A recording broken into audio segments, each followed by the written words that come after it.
ಅಪೋಸ್ತಲನಾಗಿರುವ ಪೌಲನು ರೋಮಾಪುರದವರಿಗೆ ಬರೆದ ಪತ್ರಿಕೆ 3ನೇ ಅಧ್ಯಾಯ. ಹಾಗಾದರೆ ಯಹೂದ್ಯರ ಶ್ರೇಷ್ಠತ್ವವೇನು? ಸುನ್ನತಿಯಿಂದ ಲಾಭವೇನು? ಎಲ್ಲ ವಿಷಯಗಳಲ್ಲಿಯೂ ಬಹಳ ಉಂಟು. ಮೊದಲನೇದಾಗಿ ದೈವೋಕ್ತಿಗಳು ಅವರ ವಶಕ್ಕೆ ಒಪ್ಪಿಸಲ್ಪಟ್ಟವು. ಅವರಲ್ಲಿ ಕೆಲವರು ನಂಬದೇ ಹೋಗಿದ್ದರೇನು? ಅವರು ನಂಬದೇ ಹೋದದರಿಂದ ದೇವರು ವಚನಕ್ಕೆ ತಪ್ಪುವನಾದನೋ? ಎಂದಿಗೂ ಇಲ್ಲ. ಎಲ್ಲ ಮನುಷ್ಯರು ಸುಳ್ಳುಗಾರರಾದರೂ ದೇವರು ಸತ್ಯವಂತನೇ ಸರಿ. ನೀನು ಎಲ್ಲಾ ನುಡಿಗಳಲ್ಲಿ ನ್ಯಾಯಸ್ಥನೆಂದು ಕಾಣಿಸಿಕೊಳ್ಳಬೇಕು. ನಿನ್ನ ಮೇಲೆ ವ್ಯಾಜ್ಯ ನಡೆಯುವಾಗ ನೀನು ಗೆಲ್ಲಬೇಕು ಎಂದು ಬರೆದದೆ. ನಾವು ನೀತಿ ತಪ್ಪಿ ನಡೆಯುವುದರಿಂದ ದೇವರಲ್ಲಿರುವ ನೀತಿ ಪ್ರಸಿದ್ಧಿಗೆ ಬರುವುದಾದರೆ ನಾವು ಏನು ಹೇಳೋಣ? ಉಗ್ರದಂಡನೆಯನ್ನು ಮಾಡುವ ದೇವರು ಅನ್ಯಾಯಸ್ಥನೇನು? ಈ ಮಾತನ್ನು ಲೋಕರೀತಿಯಾಗಿ ಆಡಿದ್ದೇನೆ, ಎಂದಿಗೂ ಅಲ್ಲ. ದೇವರು ಅನ್ಯಾಯಸ್ಥನಾಗಿದ್ದರೆ ಲೋಕಕ್ಕೆ ಹೇಗೆ ನ್ಯಾಯ ತೀರಿಸಾನು? ನನ್ನ ಸುಳ್ಳಿನಿಂದ ದೇವರ ಸತ್ಯವು ಪ್ರಸಿದ್ಧಿಗೆ ಬಂದು ಆತನ ಮಹಿಮೆ ಹೆಚ್ಚಾದರೆ ಇನ್ನು ನನಗೆ ಪಾಪಿಯೆಂದು ತೀರ್ಪಾಗುವುದು ಯಾಕೆ? ಮೇಲು ಬರುವಂತೆ ಕೇಡು ಮಾಡೋಣ ಎಂದು ಯಾಕೆ ಹೇಳಬಾರದು? ಕೆಲವರು ನಮ್ಮನ್ನು ಕುರಿತು ಇವರು ಹೀಗೆ ಬೋಧನೆ ಮಾಡುವವರೆಂದು ದೂಷಿಸಿ ಹೇಳುತ್ತಾರಲ್ಲ, ಅಂಥವರಿಗೆ ದಂಡನೆಯ ತೀರ್ಪಾಗುವುದು ನ್ಯಾಯ. ಮನುಷ್ಯರೆಲ್ಲರೂ ಅಪರಾಧಿಗಳೆಂಬುದಕ್ಕೆ ಶಾಸ್ತ್ರ ಪ್ರಮಾಣ. ಹಾಗಾದರೆ ಏನು ಹೇಳಬೇಕು? ನಾವು ಅನ್ಯರಿಗಿಂತ ಉತ್ತಮ ಸ್ಥಾನದಲ್ಲಿದ್ದೇವೋ? ಎಷ್ಟು ಮಾತ್ರಕ್ಕೂ ಇಲ್ಲ. ಯಹೂದ್ಯರೇ ಆಗಲಿ ಗ್ರೀಕರೇ ಆಗಲಿ ಎಲ್ಲರೂ ಪಾಪಕ್ಕೆ ಒಳಬಿದ್ದವರೆಂದು ಮೊದಲೇ ತೋರಿಸಿಕೊಟ್ಟಿದ್ದೇವಲ್ಲ. ಇದು ಶಾಸ್ತ್ರದಲ್ಲಿ ಬರೆದಿರುವ ಮಾತುಗಳಿಗೆ ಸರಿಯಾಗಿದೆ. ಅವು ಯಾವುವೆಂದರೆ, ನೀತಿವಂತನೂ ಇಲ್ಲ, ಒಬ್ಬನಾದರೂ ಇಲ್ಲ, ತಿಳುವಳಿಕೆಯುಳ್ಳವನೂ ಇಲ್ಲ, ದೇವರನ್ನು ಹುಡುಕುವವನೂ ಇಲ್ಲ. ಎಲ್ಲರೂ ದಾರಿ ತಪ್ಪಿ ನಡೆಯುತ್ತಾರೆ, ಎಲ್ಲರೂ ಕೆಲಸಕ್ಕೆ ಬಾರದವರಾದರು. ಒಳ್ಳೆಯದನ್ನು ಮಾಡುವವನೂ ಇಲ್ಲ, ಒಬ್ಬನಾದರೂ ಇಲ್ಲ. ಅವರ ಗಂಟಲು ತೆರೆದಿರುವ ಸಮಾಧಿಯಾಗಿದೆ. ಅವರು ನಾಲಿಗೆಯಿಂದ ವಂಚನೆಯ ಮಾತುಗಳನ್ನಾಡುತ್ತಾರೆ.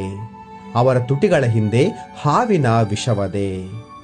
ಅವರ ಬಾಯಿ ಶಾಪದಿಂದಲೂ ಕ್ರೋಧದ ಮಾತುಗಳಿಂದಲೂ ತುಂಬಿಯದೆ. ಅವರ ಕಾಲುಗಳು ರಕ್ತವನ್ನು ಸುರಿಸಲು ಆತುರಪಡುತ್ತವೆ. ಅವರು ಹೋದ ದಾರಿಗಳಲ್ಲಿ ನಾಶ ಸಂಕಟಗಳು ಉಂಟಾಗುತ್ತವೆ. ಸಮಾಧಾನದ ಮಾರ್ಗವನ್ನೇ ಅರಿಯರು. ಅವರ ಕಣ್ಣೆದುರಿಗೆ ದೇವರ ಭಯವೇ ಇಲ್ಲ ಎಂಬುವುಗಳೇ. ಧರ್ಮಶಾಸ್ತ್ರದ ನುಡಿಗಳೆಲ್ಲವೂ ಆ ಶಾಸ್ತ್ರಕ್ಕೆ ಒಳಗಾದವರಿಗೆ ಹೇಳಿವೆಯೆಂದು ಬಲ್ಲೆವಷ್ಟೇ. ಹೀಗೆ ಎಲ್ಲರ ಬಾಯಿ ಕಟ್ಟಿ ಹೋಗುವುದು. ಲೋಕವೆಲ್ಲ ದೇವರ ಮುಂದೆ ಅಪರಾಧಿಯಾಗಿ ನಿಲ್ಲುವುದು. ಯಾಕೆಂದರೆ ಯಾವನಾದರೂ ನೇಮನಿಷ್ಠೆಗಳನ್ನನುಸರಿಸಿ ದೇವರ ಸನ್ನಿಧಿಯಲ್ಲಿ ನೀತಿವಂತನೆಂದು ನಿರ್ಣಯಿಸಲ್ಪಡುವುದಿಲ್ಲ. ಧರ್ಮಶಾಸ್ತ್ರದಿಂದ ಪಾಪದ ಅರುಹು ಉಂಟಾಗುತ್ತದಷ್ಟೇ. ಎಲ್ಲ ಮನುಷ್ಯರು ನೀತಿವಂತರಾಗುವುದಕ್ಕೆ ಯೇಸು ಕ್ರಿಸ್ತನನ್ನು ನಂಬುವುದೇ ಮಾರ್ಗ. ಈಗಲಾದರೂ ದೇವರಿಂದ ದೊರಕುವ ನೀತಿಯು ಧರ್ಮಶಾಸ್ತ್ರ ನಿಯಮಗಳಿಲ್ಲದೆ ಪ್ರಕಟವಾಗಿದೆ. ಅದು ಮೋಶೆಯ ಧರ್ಮಶಾಸ್ತ್ರದಿಂದಲೂ ಪ್ರವಾದಿಗಳ ನುಡಿಗಳಿಂದಲೂ ಸಾಕ್ಷಿಗೊಂಡಿರುತ್ತದೆ. ದೇವರಿಂದಾಗುವ ಆ ನೀತಿಯು ಯಾವುದೆಂದರೆ, ಯೇಸು ಕ್ರಿಸ್ತನನ್ನು ನಂಬುವುದರಿಂದಲೇ ನಂಬುವವರೆಲ್ಲರಿಗೆ ದೊರಕುವಂಥದ್ದು.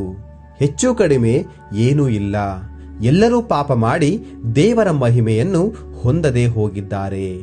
ಅವರು ನೀತಿವಂತರೆಂದು ನಿರ್ಣಯ ಹೊಂದುವುದು ದೇವರ ಉಚಿತಾರ್ಥವಾದ ಕೃಪೆಯಿಂದಲೇ, ಕ್ರಿಸ್ತ ಯೇಸುವಿನಿಂದಾದ ಪಾಪ ವಿಮೋಚನೆಯ ಮೂಲಕವಾಗಿ ಆಗುವುದು.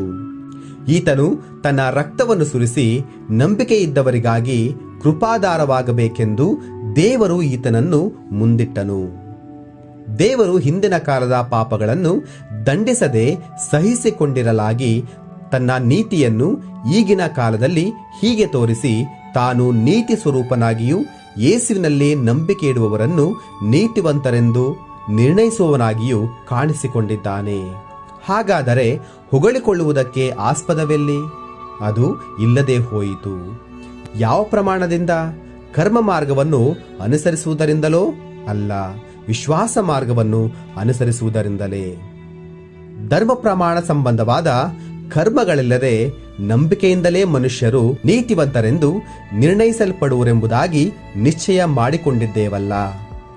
ದೇವರು ಯಹೂದ್ಯರಿಗೆ ಮಾತ್ರ ದೇವರಾಗಿದ್ದಾನೋ? ಅನ್ಯಜನಗಳಿಗೆ ಸಹ ದೇವರಲ್ಲವೇ? ಹೌದು, ದೇವರು ಒಬ್ಬನೇ ಆಗಿರಲಾಗಿ ಆತನು ಅನ್ಯಜನರಿಗೆ ಸಹ ದೇವರಾಗಿದ್ದಾನೆ. ಆತನು ಸುನ್ನತಿಯವರನ್ನು ನೀತಿವಂತರೆಂದು ನಿರ್ಣಯಿಸುವುದಕ್ಕೆ ಅವರ ನಂಬಿಕೆಯೇ ಆಧಾರ. ಸುನ್ನತಿ ಇಲ್ಲದವರನ್ನು ಹಾಗೆಯೇ ನಿರ್ಣಯಿಸುವುದಕ್ಕೆ ನಂಬಿಕೆಯೇ ಕಾರಣ. ಹಾಗಾದರೆ ನಂಬಿಕೆಯಿಂದ ಧರ್ಮ ಪ್ರಮಾಣವನ್ನು ನಿರರ್ಥಕ ಮಾಡುತ್ತೇವೋ? ಎಂದಿಗೂ ಇಲ್ಲ. ಧರ್ಮ ಪ್ರಮಾಣವನ್ನು ಸ್ಥಿರಪಡಿಸುತ್ತೇವೆ.